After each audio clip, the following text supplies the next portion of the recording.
اعتکاف یہ پہلے سے یہ عبادت چلی آ رہی ہے، صرف اس امت پر نہیں ہے. جیسے قرآن کریم میں ہے وَعَهِدْنَا إِلَىٰ إِبْرَاهِيمَ وَإِسْمَاعِيلَ أَن طَهِّرَا بَيْتِيَ لِلطَّائِفِينَ وَالْعَاكِفِينَ وَالرُّكَّعِ السُّجُودِ. ہم نے حکم دیا اپنے محبوب حضرت ابراہیم خلیل اللہ کو، ہم نے حکم دیا اپنے محبوب حضرت اسماعیل ذبیح اللہ کو. کس چیز کا حکم دیا؟ کہ بیت اللہ کی صفائی کرو، ان طہرا بیتیا، کعبہ کی صفائی کرو، مسجد حرام کی صفائی کرو. کن کے لیے؟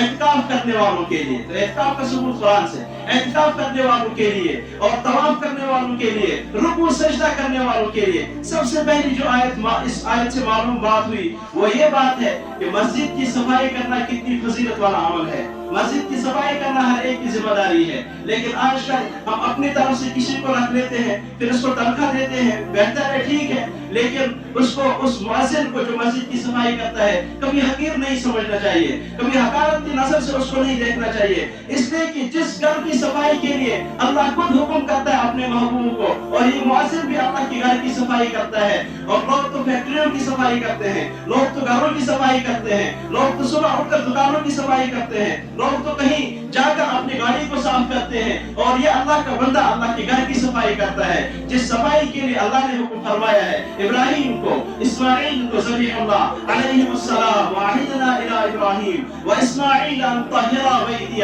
لِلطَّائِفِينَ وَالْعَاكِفِينَ وَالرُّكَّعِ السُّجُودِ. اور دوسری جگہ سورہ بقرہ میں بھی ہے وَلَا تُبَاشِرُوهُنَّ وَأَنْتُمْ عَاكِفُونَ فِي الْمَسَاجِدِ. اپنے بیویوں کے قریب بھی مت جاؤ جب تم مسجدوں میں اعتکاف کی حالت میں ٹھہرے ہوئے ہو. تو پتا چلا کہ انسانوں کا اعتکاف وہ مسجد میں ہے، مردوں کا اعتکاف وہ مسجد میں ہے. وہ اپنی بیوی کے ساتھ تعلقات بھی قائم نہیں کر سکتا ہے، وہ بلا ضرورت باہر بھی نہیں جا سکتا ہے. اگر بغیر کسی ضرورت کے باہر نکل گیا تو اس کا اعتکاف فاسد ہو جاتا ہے. بغیر ضرورت کے باہر نہیں نکلنا ہے. اور یہ اعتکاف کی عبادت اتنی بڑی عبادت ہے، آپ اس کو معمولی نہ سمجھے. لیکن افسوس کی بات یہ ہے آج ہمارے کشمیر میں جس وقت اعتکاف میں بیٹھتے ہیں تو 4-5 بندے جمع ہو جاتے ہیں، کبھی کسی کی غیبت میں مشغول ہو جاتے ہیں، کبھی سیاست کی باتوں میں مشغول ہو جاتے ہیں، کبھی ایسی باتوں میں مشغول ہو جاتے ہیں جن کا نہ دنیا میں فائدہ ہے نہ آخرت میں فائدہ ہے. ان باتوں میں مشغول ہو کر اپنے اعتکاف کے ثواب کو خراب کر دیتے ہیں. اور افسوس کی بات یہ ہے پھر ایک ہی جگہ جمع ہو جاتے ہیں. اعتکاف کا جو مقصود تھا، جو عبادت کرنی تھی، وہ عبادت ان سے نہیں ہو سکتی ہے. اعتکاف بڑی عبادت ہے، اس کو آپ اہم معمولی نہ سمجھ لیجئے. یہ اعتکاف کی عبادت آپ اس کو اس طرح سمجھ لیجئے. اعتکاف کی عبادت کی سمجھو اتبیٹ انسان ایک سائل جاتا ہے کسی امیر کے گھر پر. اب جب گھر پر پہنچ گیا تو سب سے پہلے اس کے دروازے کو کھٹکھٹاتا ہے.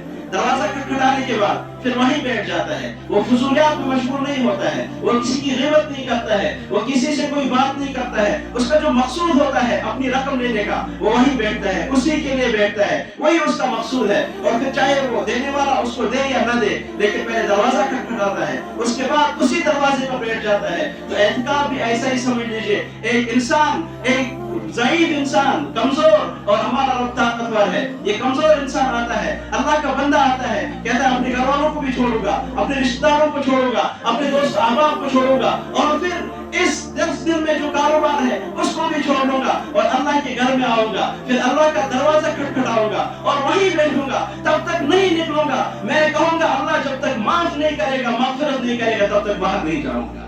یہ عبادت اسی طرح سمجھ لیجئے. تو ہمارا اتحاد یہ ہو گیا ہے، مسجد میں اعتکاف میں بیٹھ گئے تو پھر مشغولیات میں، پھر کسی کی غیبت میں، پھر سیاسی باتوں میں، پھر دوسرے باتوں میں. اس سے عبادت کا مقصود حاصل نہیں ہوتا ہے. عبادت کا مقصود تو اللہ کے نبی نے سکھایا. آپ کبھی رکوع میں ہے، آپ کبھی سجدے میں ہے، کبھی آپ اللہ سے مانگ رہے ہیں، کبھی امت کے لیے مانگ رہے ہیں اللہم اغفر لامتی، اللہم اغفر لامتی، اللہم اغفر لامتی. تو آپ یہ دعائیں کریں، اپنے اعتکاف کو خراب نہ کریں.